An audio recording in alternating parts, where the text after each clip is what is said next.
Good afternoon, one and all. This is the eighth lecture in the series of ad hoc wireless network and mass protocol.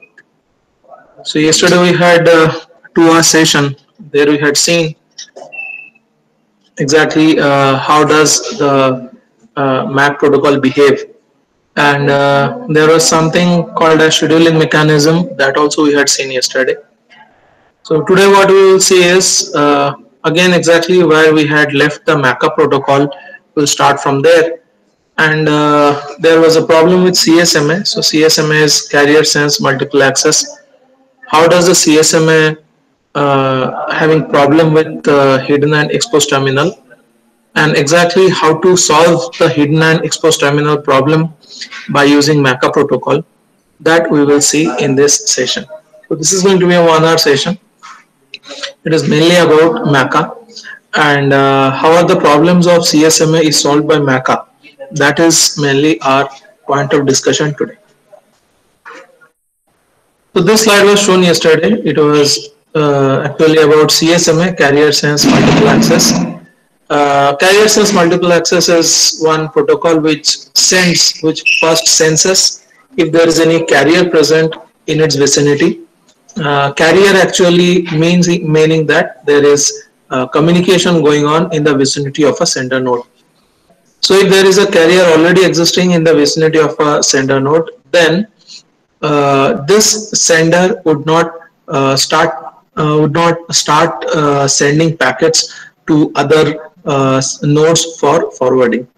So first, the carrier is sensed by the sender in its surrounding places. If already some other communication link is active, if some other communication is going on, then this sender would back off, and this sender would not send data immediately, would not put data packets immediately on the channel.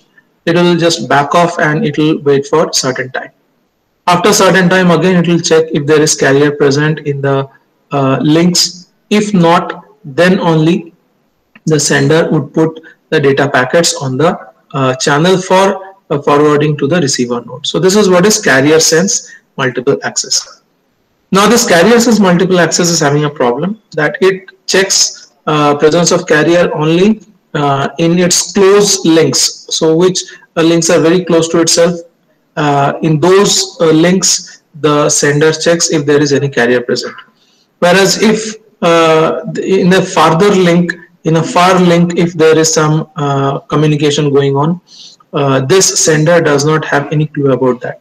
So this carrier sense multiple access fails, or it creates some data collision because the sender does not have any clue what is happening at far place between the transmitter and the receiver. So if there is already existing some kind of communication at the far end of the network, then without knowing that, the sender puts data on the channel because it does not find any carrier near to itself. And when that packet goes to the far end in between the transmitter and receiver, it collides with other transmission which is going on at far end of the network. So this is a kind of a problem which CSMA is facing. And there is a hidden terminal problem, there is a exposed terminal problem that happens in case of CSMA. And all these problems can be solved by, there is another new protocol which is called as MACA protocol. What is the full form? We will see shortly. So MACA is called as multiple access collision avoidance. So this is a much more improved protocol compared to CSMA. And multiple access collision avoidance, it does not sense the carrier frequency. Instead, what it does is it creates a pair between the transmitter and receiver, or sender and the receiver, by RTS and CTS signal. So if a sender wants to send the data, first it sends the RTS signal to the receiver where it wants to send data. Upon receiving the request from the sender, the receiver sends back a CTS signal to the sender. So RTS and CTS, if they are received by receiver and transmitter respectively, then it means that this path is locked between that transmitter and receiver. then data can be transmitted by the transmitter or sender to the receiver over that path. So before booking the path, before sending the data, actually the path is booked by the overhead signal or control signal RTS and CTS. We have to remember that RTS and CTS is not carrying any data, but they are actually the control signal which books the path or creates a couple between the transmitter and the receiver. So they are actually communication overhead. They are using or utilizing some kind of bandwidth. They are not adding to the data transmission, but they are important signal for quality of service of data transmission. So first RTS is sent, then CTS is sent back. Then if the data is to be sent now by the sender, now after receiving the CTS from the receiver, that data is transmitted by the transmitter again to the receiver, and the receiver ID is embedded in the data packet. Upon receiving the data from the sender and upon matching its ID in the data packet, finally the receiver transmit back an acknowledgement packet or ACK packet to the sender. When the sender receives this ACK packet or acknowledgement packet, then the whole communication cycle is completed. So what is the data packets in case of MSEA? First RTS from sender to receiver, then CTS from receiver to transmitter, third data with the receiver ID from transmitter to the receiver, and finally from receiver to the transmitter there is sent back an acknowledgement signal. So upon all these four signal things are transmitted and received at respective terminal, we can say that one data cycle is completed. Same thing is shown here. What exactly happens? So first you can see that these blue packets are to be sent from the sender N1 to receiver R. So first sender is sending, so see the direction of this red line link. So RTS, that is request to send. This signal is first sent by the sender or transmitter to the receiver. Upon receiving this RTS signal, then the receiver sends back a CTS. So CTS actually is sent back from receiver to the transmitter. Till now, data are not transmitted, data are still here. Okay, so these are some introductory thing that is done before data transmission. So path of RTS is from sender to receiver, path of CTS is from receiver to sender. So it is sent back. Upon receiving the CTS signal by the sender, now the data is transmitted from the transmitter to the receiver. And in all these data packets, the receiver ID, so every node is having a specific ID and that is unique. So inside this data, there is a very unique ID of the receiver that is embedded inside the data. So after receiving the data, the receiver matches that ID with its own ID. If it finds that yes, the data is destined for itself, destined for it only, then only the receiver receives the data and displays at the output side. And the data transmission is done from the sender to receiver, but the process does not stop here. Finally, the receiver has to acknowledge and receiver has to tell the sender that yes, I have received your data. So finally, the receiver sends an acknowledgement packet from itself to the sender. And upon receiving this acknowledgement packet at the sender side, the sender understands that yes, the packet has been successfully transmitted to the receiver. So this is the packet transmission in MACA. What is the full form of MACA? We have seen in the previous slide. It's called as multiple access collision avoidance. So this is a very important question that comes in exam. That is, what is MACA and how it actually solves the hidden terminal problem and the exposed terminal problem. All those things we have to see, and we will see that in the next slide. So next slide is about the hidden terminal problem that is found in CSMA, and then we will see how this hidden terminal problem is solved by MSEA protocol or MACA protocol. So after introduction of MACA, then we will see why hidden terminal and exposed terminal is a problem in case of CSMA. So we have to remember these two things. What is CSMA? Carrier sense multiple access, and MSEA is collision avoidance protocol. So first let us see why CSMA is having a hidden terminal problem. Now what is CSMA? Now check here first. That N1 is a sender node or transmitter node. So transmitter and sender, it can be used in place of each other.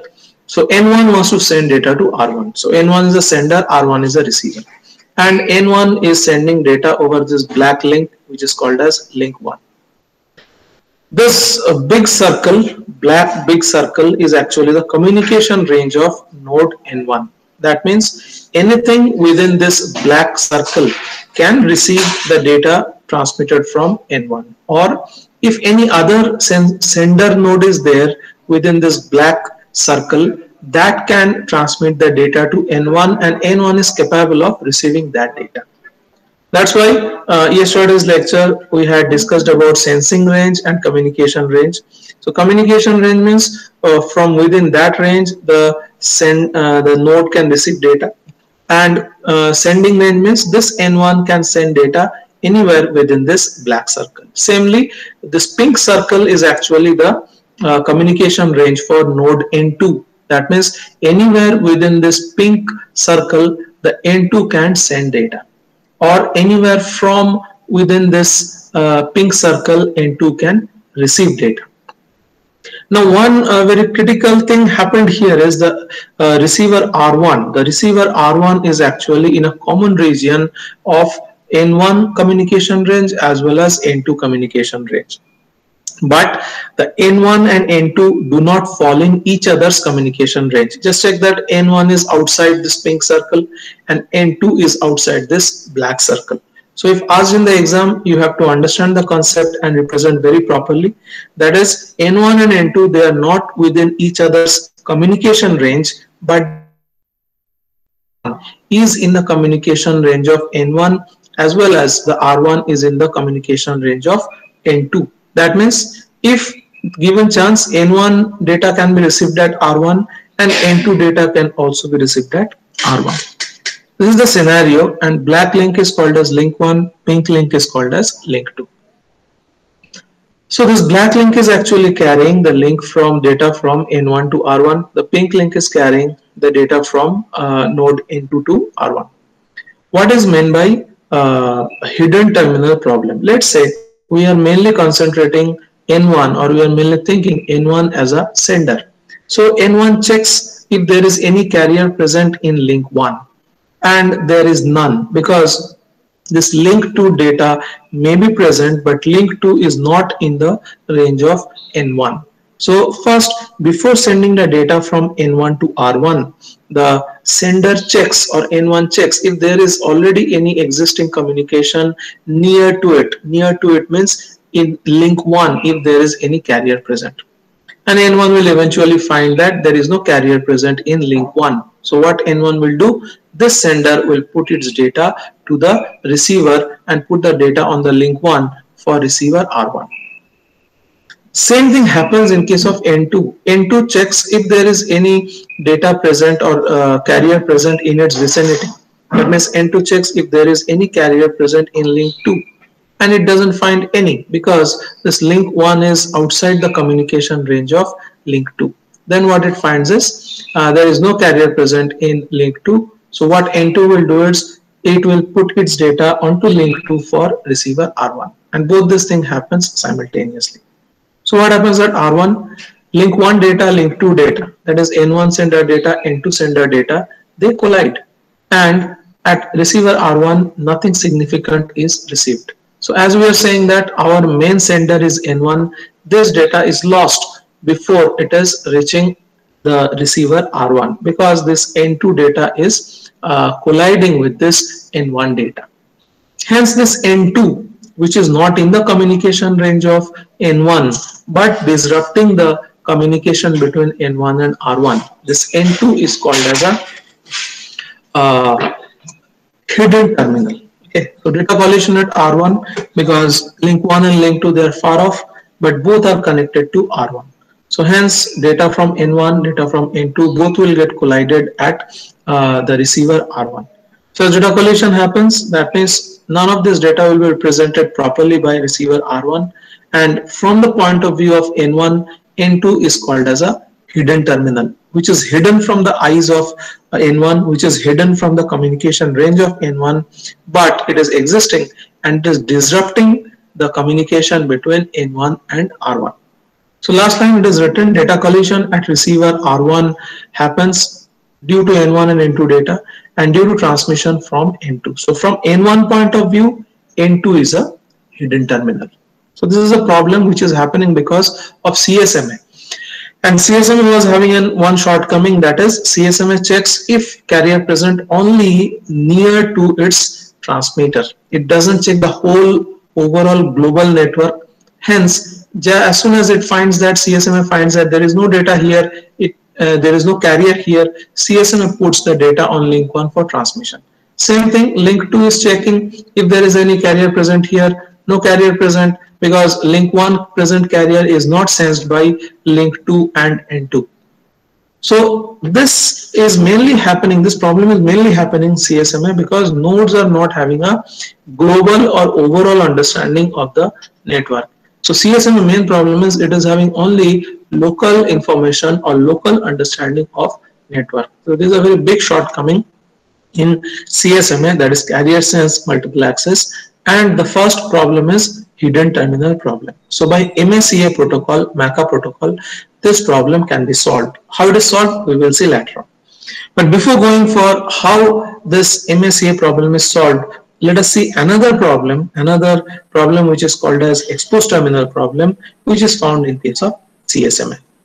Now this is another scenario, so diagram should be drawn properly during exam. In this scenario, what's happening is this N1 and R1, this was the communication pair as previous. So N1 is the main sender and R1 is the main receiver. Okay. And N3, so previously N2 was away or outer than the communication range of N1. So what is the communication range of N1? It is given by this big black circle. So it is shown here. Communication range of node N1 is given by the big black circle. Now previously N2 was outside this black circle, but in this case there is another transmitter N3. So yellow marked things are transmitters. So this N3 is within the communication range of N1. So whatever data N1 is sending for R1, the same data or carrier is coming and being received at N3 also. Though N3 is not receiving it, but N3 is getting that information that yes, there is a carrier present within the black area or within the communication range of node N1. So what has happened? N1 and R1 has made a communication pair. N1 and R1 are transmitting data. So N1 is transmitting data and R1 is receiving data. Hence N1 is called as main sender and R1 is called as a main receiver. What's happening is N3 is sensing the data transmission carrier from N1 because data is transmitted in a omnidirectional kind of a thing. It is not that N1 is sending data means the data will only be in this direction. This N1 is sending data, so it's in a spherical way the data is being transmitted in every direction. So whatever data is being sent to R1, the same carrier frequency is received at N3 also. So what happens? It is written here, N3 is sensing this data transmission from carrier N1 and N3 understands that yes, there is a carrier present. Hence, even if N3 wants to transmit its own data to R2, N3 is not permitted to transmit data from N3 to R2. Though N3 R2 communication will not affect N1 R1 communication because N3 and R1 they are not in communication range. But then also as this N1 carrier is present, so before transmitting any data from N3 to R2, N3 checks if there is any carrier present in between. Carrier means ongoing communication. And N3 senses this data transmission carrier from N1. Hence, this N3 communication is not permitted from N3 as per CSMA carrier sensing. This N3 is called as a exposed terminal. And this is a problem that is occurring in case of CSMA, that due to carrier sensing, even if this N3 wants to transmit data to R2, even if the N3 and R2 communication does not affect N1 and R1 communication, but as N3 senses there is a carrier present within this circle, this N3 will not be able to transmit data from N3 to R2. So it is written here, N3 would not be able to start communication with R2. R2 is the receiver, N3 is the sender. N3 would not start communication with R2. Why? Because N3 would sense there is a carrier already existing from N1 as per CSMA, because CSMA says that if there is one carrier present, then none of the senders who is receiving the carrier will be transmitting any data for any receiver. So N3 would not be able to start communication with R2 as per CSMA. Even if N3R2 data link is not going to harm N1R1 data link, but then also as N3 is finding there is a carrier present, N3 would not transmit data to R2. Now what is this black line? Black line is nothing but data packet from N1R1 ongoing communication. That means as long as N1R1 communication is going on, N3 will sit idle. Even if N3 is having a very important data for R2, but as N1R1 communication is going on, N3R2 communication would not be initiated. So this is called as an exposed terminal problem. So N3 is stuck. N3 is stuck because it cannot transmit as long as N1R1 communication is going on, and N3 has to wait. So after every time being, after every random time, N3 has to check whether N1R1 communication has stopped or not. As long as N1R1 communication going on, N3R2 communication cannot take place. This is called as a exposed terminal problem, and this is happening because of CSMA. Now let us see how this hidden terminal problem can be solved by MACA protocol. See the same diagram I have shown. That is, this black circle is nothing but communication range of node N1, which is our main node for transmission. So we are mainly interested in N1-R1 communication through link 1. So link 1 is the black link between N1 and R1.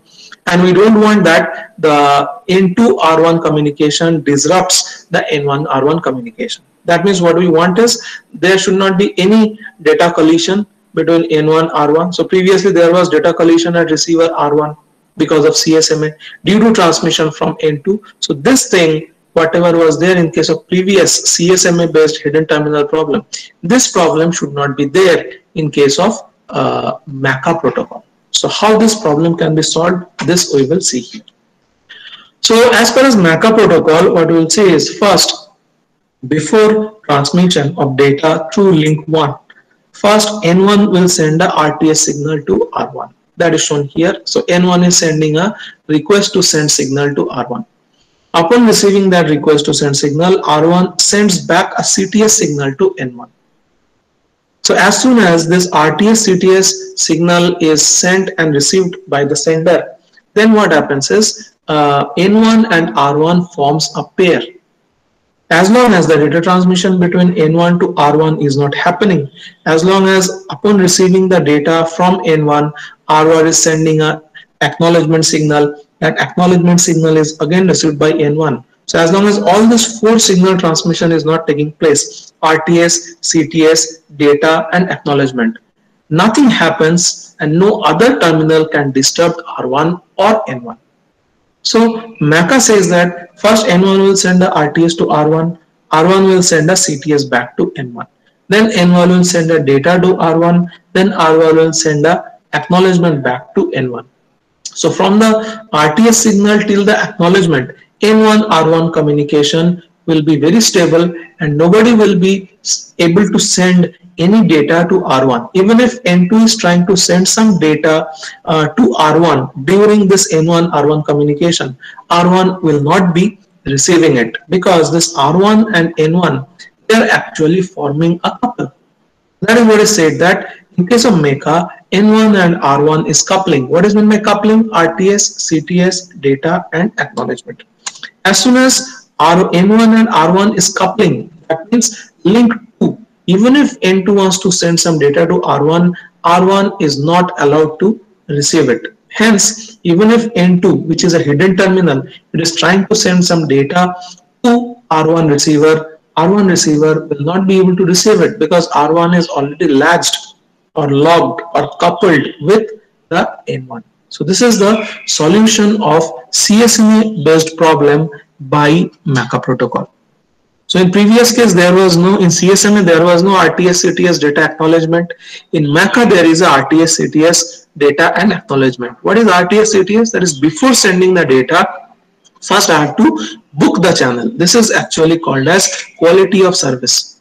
So before we are sending any data from N1 to R1, first the channel has to be booked, because I want to offer a quality of service to the person who is sending the data from N1 to R1, that this data should not be lost, this data should not get collided with other transmission from N2, hidden terminal problem should not be there. So MACA ensures that there is no hidden terminal problem.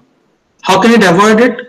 Just by booking the channel by RTS CTS initial signals, then data transmission takes place, then acknowledgement comes, and after N1 is getting acknowledgement signal from R1, means data transmission has taken place, then this link 1 will be free. Then if N2 wants to send data to R1, then N2 has to send a RTS, R1 will send back a CTS, then N2 can send data here, then R1 will send an acknowledgement to N2. So as long as link 1 is active, link 2 cannot get activated because of the medium access or MACA protocol. This is what is called as solution of hidden problem by MACA. So now the hidden terminal problem is solved. So previously what we had seen, that data collision at receiver R1 due to transmission from N2. Now there will be no data collision at R1, because as long as link 1 is active, black link is active, pink link cannot get activated, because R1 will be receiving data only from link 1, because R1 is latched or coupled with N1 only. Okay. So even if N1 and N2, they are outside each other's eyesight, even if N2 is a hidden terminal for N1, but due to the proper medium access protocol, due to the proper MACA protocol, the hidden terminal problem is solved, and as long as link 1 is active, link 2 cannot get activated. So this is a very important concept. You have to understand what is MACA, you have to understand what is CSMA. First explain what is the hidden terminal problem due to CSMA. It is mainly happening because of carrier sensing. But why MACA is solving this problem? Because MACA first books the channel by using RTS CTS, because MACA wants to offer quality of service. Hence, after booking the channel, it is sending the data. So once the channel is booked, nobody else can disturb it. So even if the channel is booked, there can be N2, there can be N3, N4, anything. But once N1 and R1 are coupled, no other sender N2, N3, N4, N5 cannot disturb this R1 with their data. So this is a very important thing, which is called as solving the hidden terminal problem by MACA. In the same line, how the exposed terminal problem can be solved by MACA. Now what was exposed terminal problem by CSMA? That N1 and R1 are the main sender and main receiver. They were in communication, and this N1 transmission is received by N3 also. So whatever carrier frequency N1 was sending to R1, that thing was being received by N3 also. So as long as N1 or R1 communication is going on, N3 R2 communication cannot initiate. That was the problem because of CSMA, because CSMA, before sending the data from N1 to R1 or N3 to R2, the first they have to ensure that there is no other carrier frequency in its vicinity. So as long as N1 R1 communication is going on, N3 could not initiate its communication with R2. Excuse me. Okay, so that was the exposed terminal problem. In one word, what is exposed terminal problem? As long as N1 R1 communication is going on, N3, after sensing the carrier of N1, cannot initiate communication with R2. Even if N3 R2 communication is not disturbing N1 R1 communication, but as long as N1 R1 communication is going on, due to CSMA problem, N3 R2 communication cannot initiate. That was the exposed terminal problem. How can the exposed terminal problem be solved by MACA protocol? So whenever it is MACA, means RTS CTS signal will be there. Now N1 and R1, they will be having RTS CTS signal among them. Then the data transmission can take place, then the acknowledgement thing can take place. So whenever this RTS CTS problem packets are being transmitted, whatever RTS is sent by N1 to R1, that RTS packet is sent by N3 also. So whatever packet N1 is sending to anywhere, okay, because N3 is in communication range of N1. So whatever RTS packet is sent from N1 to R1, it is sensed by this N3, and N3 understands that N1 is trying to send or trying to book the channel with some other receiver. With which receiver, that N3 doesn't know, but N3 receives this RTS packet as well. Okay. After that, R1 sends back CTS signal. This R1, whatever CTS signal it is sending back, this CTS signal is also received by this N3. That means N3 senses two signal, which is not for N3, but being in a communication region, N3 senses one RTS from N1, N3 senses one CTS for N1, and N3 understands that now N1 is already blocked or coupled with some kind of receiver somewhere. So as long as RTS CTS signals are exchanged, after that N1 is sending data, and whenever N1 is sending data, that data is also received by N3. N3 can sense that there is data in the carrier, there is data carrier or there is data frequency present in its vicinity. But N3 understands at the same time that that data is not for N3, because N3 and N1 has not exchanged any kind of RTS CTS. In the RTS and CTS, the ID of the receiver terminal is also put. So N1, whatever RTS it had sent, the ID of the RTS signal inside the RTS signal was not for N3. The ID inside the RTS signal was for R1. So though N3 listens everything, N3 listens RTS, N3 listens CTS, N3 listens data, but N3 understands that none of them are for itself. So after it receives the data, after it listens to the data, then it understands that yes, none of them are for N3 from N1. Then N3 can automatically send a coupling. So the same thing I had explained previously, N1 and R1 are coupled. After coupling, N1 is sending data to R1, R1 is sending acknowledgement here. But after receiving all this signal, after listening to all this signal, communication can happen from N3 as per MECA between N3 to R2. So as soon as N3 finds that the data exchange is taking place between N1 and R1, as soon as the data exchange starts taking place, N3 understands that yes, N1 is already blocked with someone. Then N3 also will send a RTS to R2. R2 will send back a CTS to N3. N3 will send data to R2. R2 will send the acknowledgement to N3. So N1 R1 and N3 R2 communication can go on simultaneously, because RTS CTS between N1 R1 and RTS CTS between N3 R2, those are different. So this is the solution of the exposed terminal problem, where previous case in CSMA N3 could not transmit as long as N1 R1 communication was going on. In this case, N3 can book or can couple with other receiver as even when N1 R1 communication is going on. So this is actually the solution of the exposed terminal problem. What is written here? Written here is N3 would be able to communicate with R2. N3 will be able to communicate with R2 as per MECA. As per MECA means through RTS CTS coupling.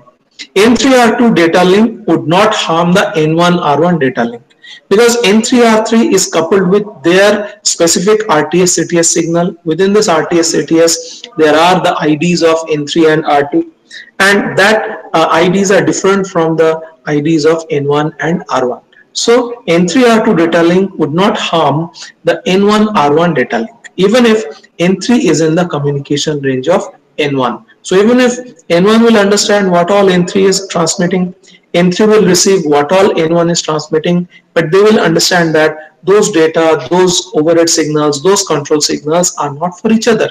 It is for somebody else. Okay. So this is actually the exposed terminal solution by MECA. So the problem was in case of CSMA.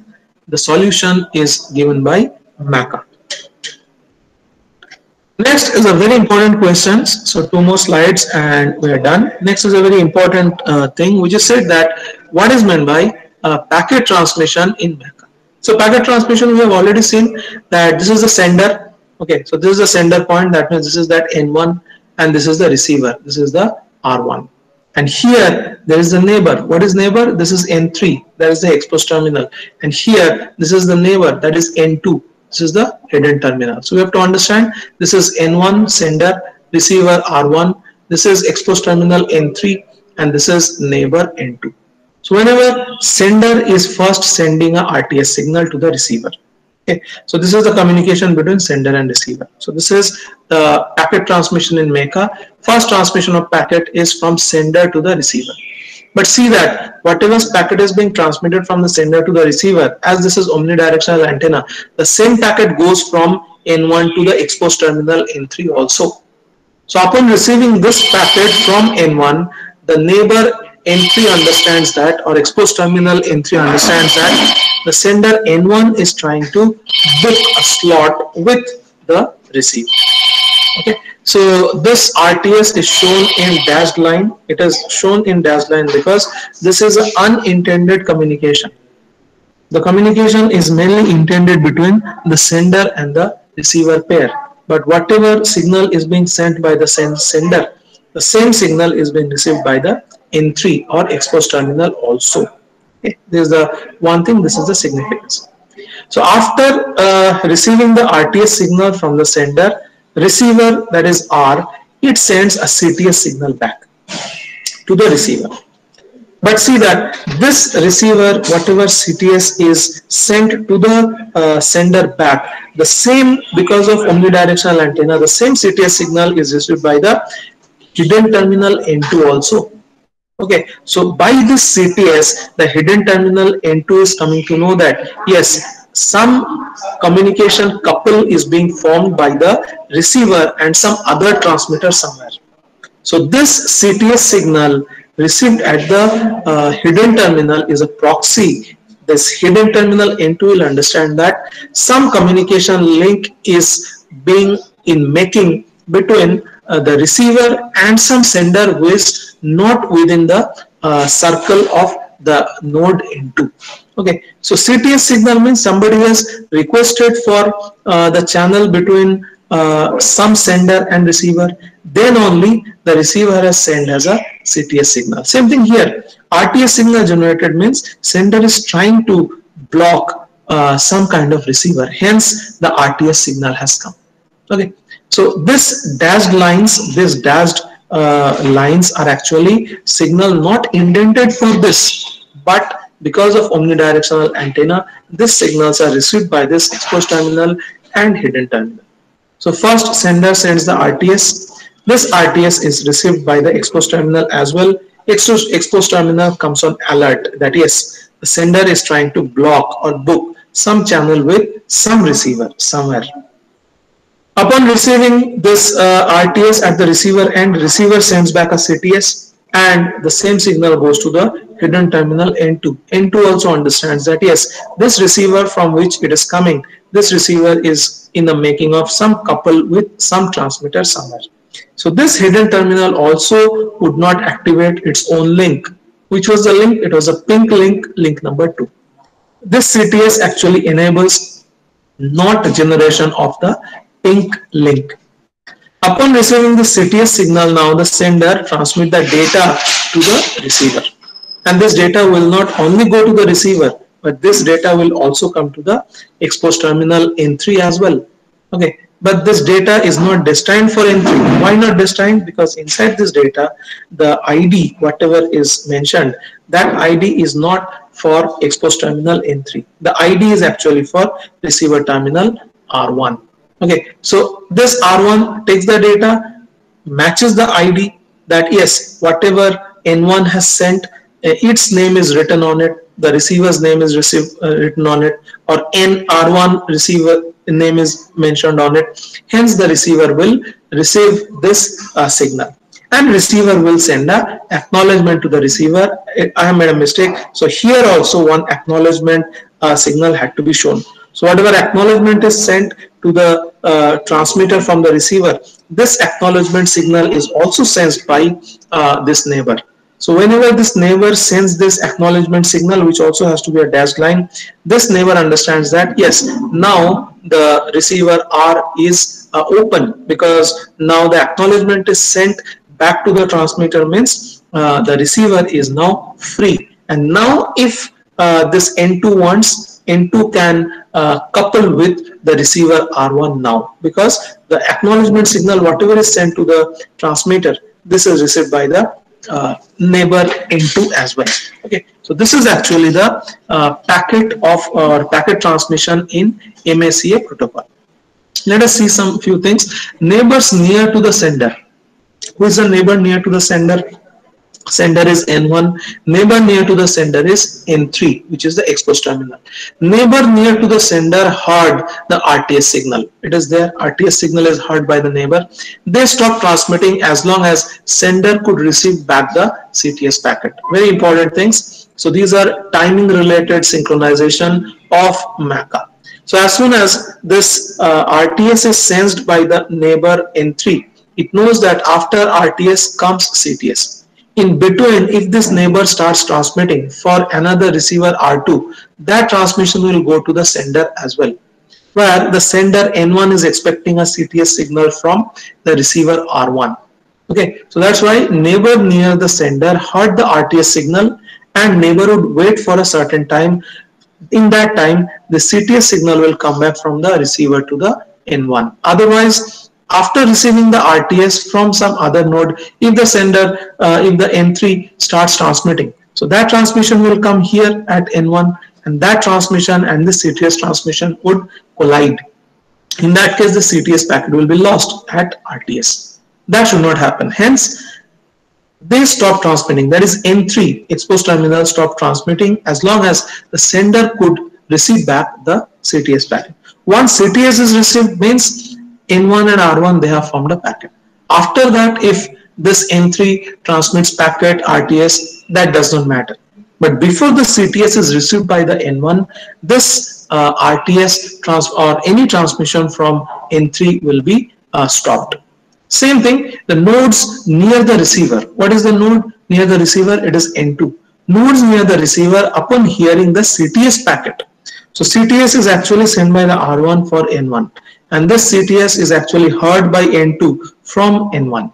No, sorry, from R1.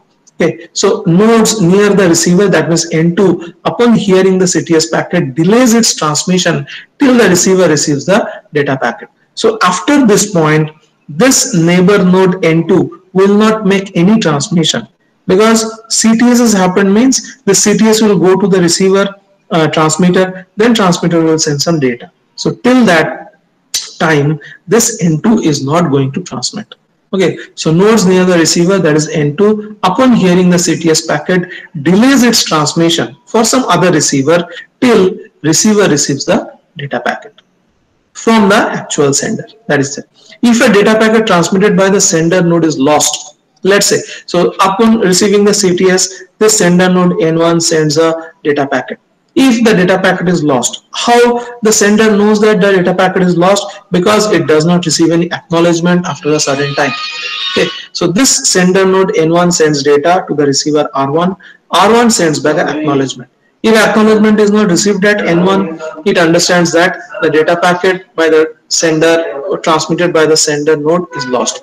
Then after certain time, the sender again sends the data. So it retries, the sender retries to send the same packet after a random time interval. This interval is known or calculated by BEB algorithm. So after receiving CTS, the sender will again transmit some data.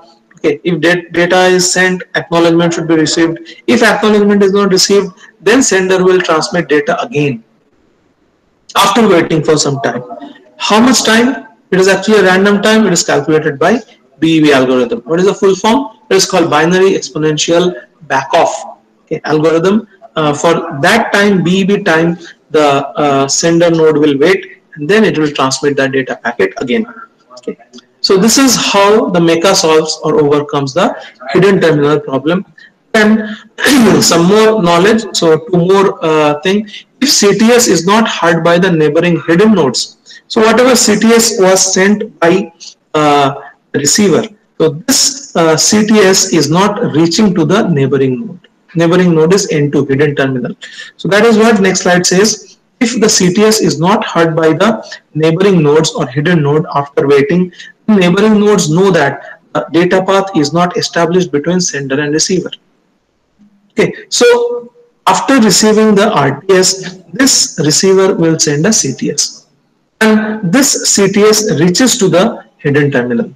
But if the CTS does not reach to the hidden terminal, that means this hidden terminal N2 thinks that this R1 is still free, and then it will try to send some RTS signal to this R1 for coupling between N2 and R1. Okay, so that is what is mentioned in the next slide. And if CTS is not heard by neighboring hidden node after waiting, neighboring nodes know that the data path is not established between some sender and the receiver R1. Then the neighbor nodes freely transmit their own data packet to the receiver. So before transmitting data packet, it has to make a RTS CTS coupling with R1, and then only it can send the data. So these are the conditions, different conditions that can arise. One more condition is if a neighboring node, exposed node is in the left side. Okay, so exposed node is here. So this is N3 and this is sender is N1. Okay. So if a neighboring node hears only the RTS from the sender, so the exposed terminal has understood that RTS is there and does not hear the data from the sender. So first you can see here that first the neighboring node is getting to listen to the RTS, then CTS is there, then it listens to the data. That means whenever RTS data both comes, the sender node understands that there is a couple between N1 and R1. So what is the last line saying? That this exposed terminal listens to the RTS, but exposed terminal after waiting for a long does not receive the data. That means what? Exposed terminal understands that though there was a RTS CTS exchange may have happened, but the sender and receiver has not prepared or has not produced a couple. That's why it is saying that if a neighboring node hears only the RTS from the sender and does not hear the data from the sender, it understands that the pair is not formed between the main sender and the receiver. Hence, the exposed terminal, what would it understand is that there is no pairing between N1 and R1. Then the exposed terminal N3 would very happily start sending the RTS CTS packet for another receiver, which was R2. Okay, hence the exposed terminal node transmits data simultaneously with other receiver. So previously in case of CSMA, what was happening? Whenever N1 R1 communication was going on, at the time N3 could not transmit data as long as N1 R1 communication is going on. But in this case, if N1 had sent a RTS but N1 is not sending data, that means N1 R1 communication link has not been established. In that case, the N3 will not wait. Hence the exposed terminal or node will transmit data simultaneously with other receiver. So this problem of waiting as long as N1 R1 communication is going on, which was there in CSMA, this problem will not be there in case of MACA. And hence thus the MACA solves or overcomes the exposed terminal problem. These were all from